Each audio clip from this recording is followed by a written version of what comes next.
Hi everyone and welcome back to my channel. It's me, Megan, and I am back with another Stephen King book in my Stephen King project, reading all of his works in chronological order.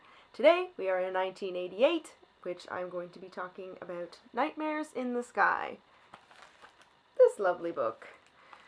Alright, so like I had said in my last video, I am back very soon because look how small this is.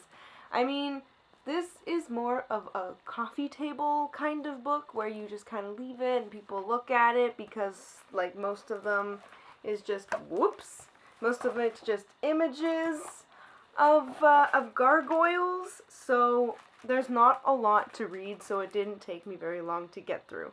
So, starting with my rating, which, I don't know, might be surprising, I'm not sure, but I ended up rating this 2 stars. This just, if you're a Stephen King fan and you're like a completist, I can see like reading this and having this as a collection. But if you're just kind of passing through and reading like his work, like his like bigger work, like his most famous stuff and everything, I think you can go ahead and skip this. Because I don't think this added or did anything for being a Stephen King fan.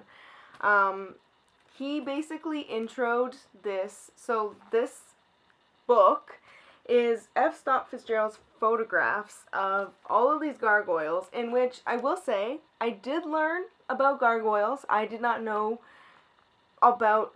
as much as I did before. Like, let me give you an example. If I can find one off the beaten path. Oh, there's a good example. Oh no, that's not a good example. This is a good example. Like, this, oh, not that. This right here, I didn't realize that would be considered a gargoyle. I didn't realize, like, sculptures that are sculpted into, like, artwork or into buildings they were considered gargoyles. I just thought they were part of the architectural design. So, I will say, I learned something while going through this. But there's a lot of pictures of gargoyles, and, like, these ones, like, the ones that are really, like, up close and, like, zoomed in, I feel like they kind of lost the eerie spookiness that, like, some of the ones that you see from afar have. But, and then, like, going through it, I'm like, after you've seen, like, a handful of them, you've kind of seen them all. But I like that Stephen King coined them as Nightmares in the Sky because they're creepy looking. And most of them are above, and you don't really see them. Because most people don't look up when they're walking through. They look either straight or down when they're walking, especially in cities with buildings with gargoyles on them. So, those were the aspects I think I liked about this.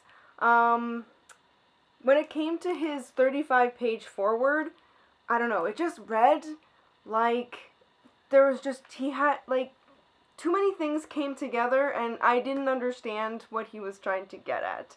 So basically, he talks about how he got the job writing the foreword for this, which, okay, cool.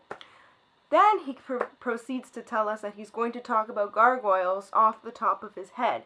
He's not going to research it, he's not going to do any kind of background on it, he's just going to write what he knows. Cool, I guess, but a lot of that came with him giving us anecdotal stories with him and his son, which, granted, cute, kind of gave us a little nice, like, little nod with for him and his son.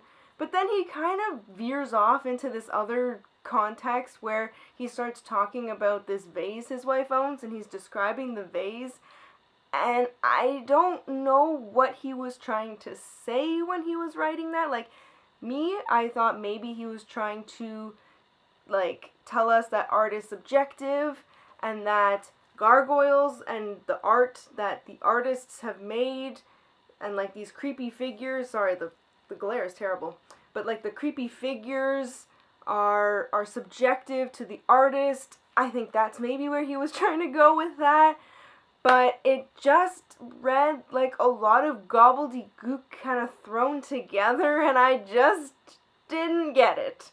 So that's why I ended up rating it 2 stars, just because at least it didn't take long to read, and there were some kind of nice moments in there, but otherwise it really isn't worth the read. And also, like, I think I probably paid more for for this than I should have, but you know what? As a completist, and I'm going to be owning all of Stephen King's works in whatever formats they are, I'm not too mad about it. So, those were my thoughts on Nightmares in the Sky. If you have read it, let me know in the comments below. I'd love to know your thoughts. So that leads me to my next King read, my last King read of the year, and my last King read of the 80s. Woo! Which is, drumroll please, The Dark Half. There was no drumroll. But, yes, I'm reading The Dark Half. This is going to take me until the end of the year, and then I will start the new year off in the 90s, which is so exciting. I'm very excited. This is really unsettling that the back is literally just his face. But I don't know anything about this. I have started it, but I'm not going to say anything. But, I'm curious what is going to entail in this.